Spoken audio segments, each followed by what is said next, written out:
তৃতীয় দিনে আমরা সকলে বেরিয়ে পড়লাম লাভার উদ্দেশ্যে। Welcome back to my channel. তোমরা সবাই ভালো আছো তো?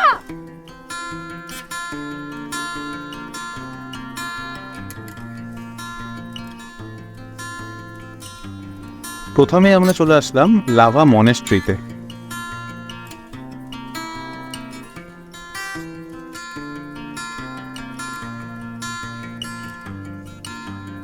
সকাল থেকেই ওয়েদারটা হালকা বৃষ্টি ও ভারী কুয়াশার মধ্যে দিয়ে যাচ্ছে।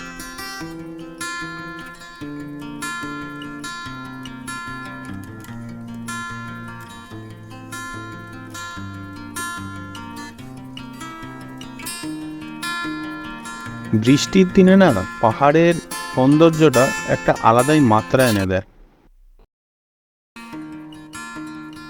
চলে এসেছি লাভা মনেস্ট্রিতে। এখানে পুরো একদম মেঘ ঢেকে দিয়েছে পুরো জায়গাটা, অসাধারণ লাগছে। এর আগে একবার এসেছিলাম, কিন্তু তখন পরিষ্কার আকাশ ছিল, পরিষ্কার নীল আকাশ ছিল, এখানটা অসাধারণ একটা ভিউ দেখা যাচ্ছিল।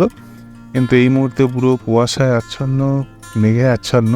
তো এটার একটা আলাদাই অনুভূতি হচ্ছে আর দারুণ লাগছে। তোমাদের কেমন লাগছে অবশ্যই কমেন্ট সেকশনে কমেন্ট দিয়ে জানিও।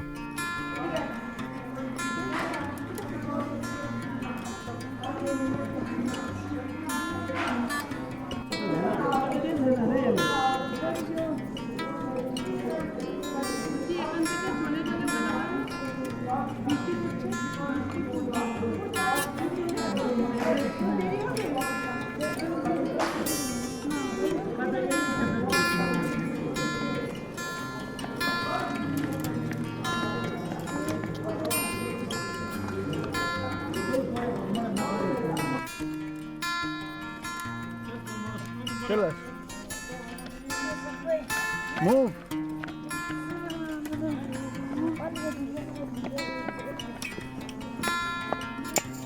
যদিও আমরা সকলেই জানি, কিন্তু আবার বলে দিচ্ছি, মনেস্ট্রির ভিতরে ভিডিওগ্রাফি বা ফটোগ্রাফি অ্যালাউড থাকে না, তো সেটা আমরা করতে পারিনি।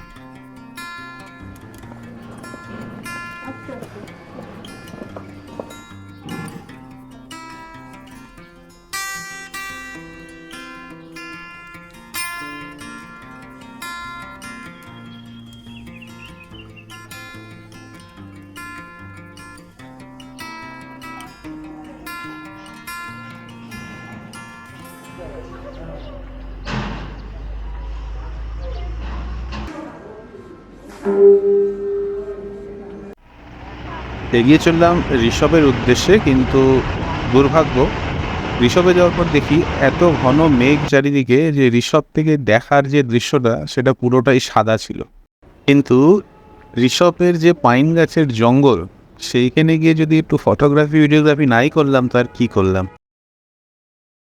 জঙ্গলে যতক্ষণ ধরে ঘুরে বেড়াচ্ছি ততই ভালো লাগছে। পাইনের বনে এত সুন্দর দৃশ্য, মানে আসলেই ভালো লাগে। বাট এই দৃশ্যের মধ্যে ভয়ঙ্কর কিছু জিনিস আছে, সেটাও তোমাদের বলে রাখি।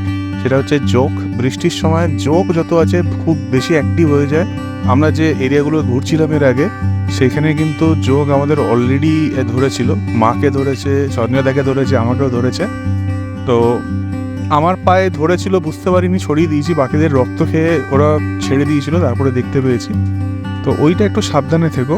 জঙ্গলে ঘুরে নেওয়ার পরে যখন ফিরে যাচ্ছ তখন পা অবশ্যই চেক করে নিও যে পায়ের মধ্যে জোক টোক ধরেছে কিনা। জোক সরানোর সব থেকে বেস্ট উপায় হচ্ছে, আমার যেটা মনে হলো, যদি সাথে স্যানিটাইজার থাকে সাথে সাথে দিয়ে দাও। মানে অনেকে বলে নুন নিয়ে রাখতে, নুন সবসময় ক্যারি করা হয় না, বাট এখন ম্যাক্সিমাম লোকের হাতে স্যানিটাইজার থাকেই। তো স্যানিটাইজার দিয়ে দিলে দেখলাম যে জোক তাড়াতাড়ি, মানে সঙ্গে সঙ্গেই মরে গেল। তো এই জিনিসটা আমাদের কাজে লেগেছে, তাই তোমাদের সাথে একটা শেয়ার করে দিলাম। আর একদম সাবধান, কারণ যে জোক অবধারিত ওখানে ধরার চান্স খুব বেশি। পুরো ওয়েট ভেজা ড্যাম্প এরিয়া। হ্যাঁ, দেখতে যতটাই সুন্দর লাগছে, জোকের জন্য সেটা কিন্তু ততটাই ভয়ঙ্কর।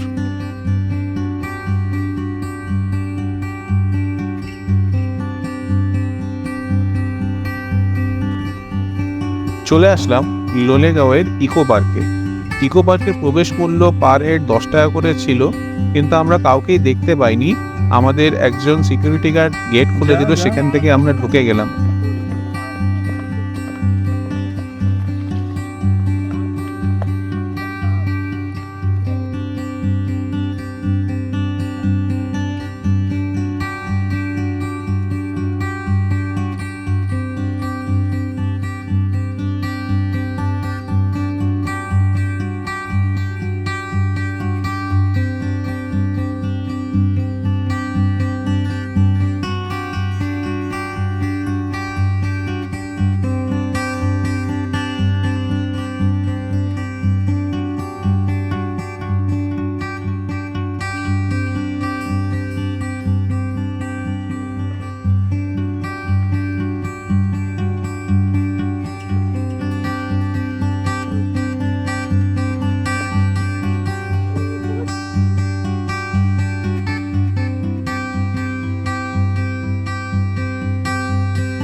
এবার আমরা চলে আসলাম আমাদের হোমস্টে ফরেস্ট কেবিন।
এখন আমরা চলে এসেছি ফরেস্ট কেবিনে। এটা আজকে আমাদের লাস্ট হোমস্টে। আমরা 3 দিন ধরে যে জার্নিটা করছি সেই জার্নির আজকে লাস্ট হোমস্টে।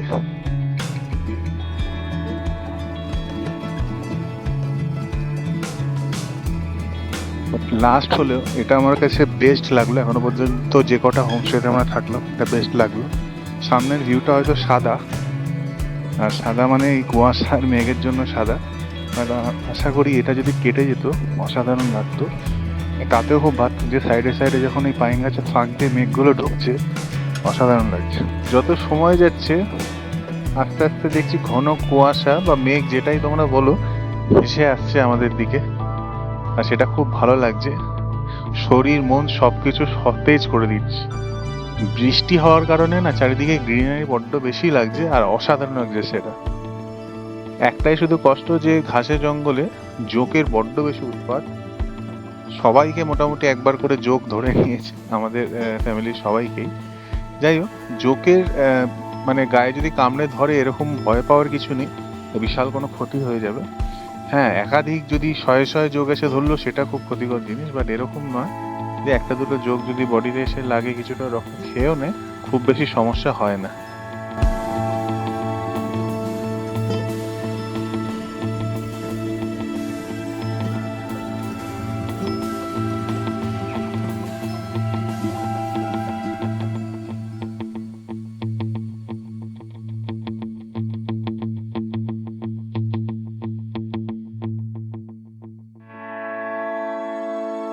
আমি তোমাদের সবাইকে বলবো অবশ্যই এখানে একবার এসো।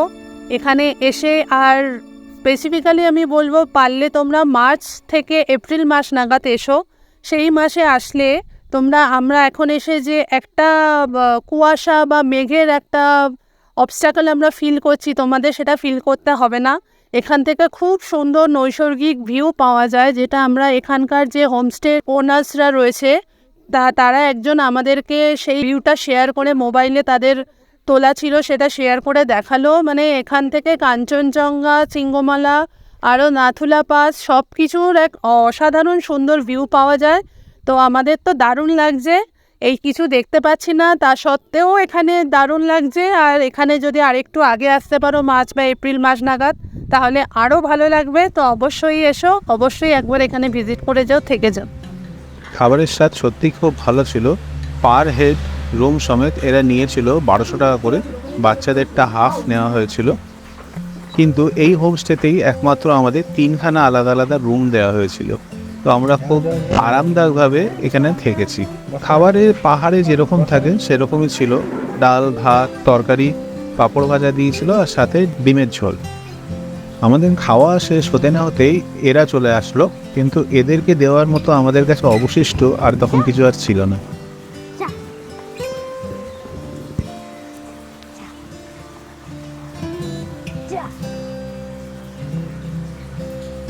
যা বল এটাকে যা যা বলে।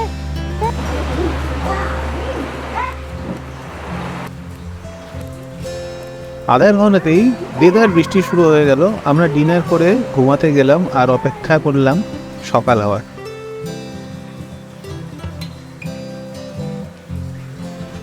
রুম থেকে উঠেই লাগেজ গুছিয়ে রওনা দিলাম শিলিগুড়ির উদ্দেশ্যে। শিলিগুড়ি যাওয়ার পথে পানবু ভিউ পয়েন্টটা আমাদের খুব দেখার ইচ্ছা ছিল, তো সেখানে গেছিলাম, কিন্তু দেখার মতো কিছুই ছিল না, কারণ পুরোটাই মেঘে ঢাকা ছিল। তো আমরা বাড়ি ফিরে আসলাম। এই ভিডিওটা আমি এখানেই শেষ করছি। তোমাদের যদি ভালো লেগে থাকে তাহলে অবশ্যই একটা লাইক দিয়ে যাও। আর আমার চ্যানেলটা এখনো পর্যন্ত যদি সাবস্ক্রাইব না করে থাকো তাহলে অবশ্যই সাবস্ক্রাইবটা করে নিও।